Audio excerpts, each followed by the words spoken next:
ఇప్పుడు మీరు చూస్తున్నది దీపస్తంభ పూజ అండి. ఈ దీపస్తంభం కార్తీక మాసంలో పూర్ణిమ నాడు విశేషంగా చెప్పబడింది. లక్ష్మీనారాయణ స్వరూపంగా ఈ దీపాన్ని కొలవాలి. ఈ దీపానికి ముఖ్యంగా ఒక చెక్క స్తంభం ఏర్పాటు చేసుకోవాలంటే ధ్వజస్తంభంలాగా.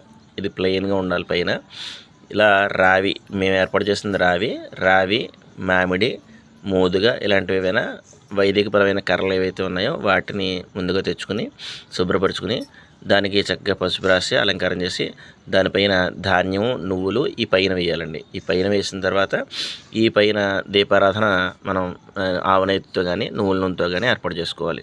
ఈ విధంగా ఏర్పాటు చేసిన ఈ దీపస్తంభానికి లక్ష్మీనారాయణ స్వరూపంగా భావించి దానికి షోడశోపచార పూజ చేయాలి. ఈ విధంగా ఎవరైతే ఈ దీపస్తంభాన్ని చేస్తారో వారికి యమ బాధలు ఉండవని, నరకాది లోకాలకు వెళ్ళాలని చెప్పి కార్తీక పురాణంలో చెప్పబడుతుంది. జై శ్రీరామ్. ఓం నమః శివాయ.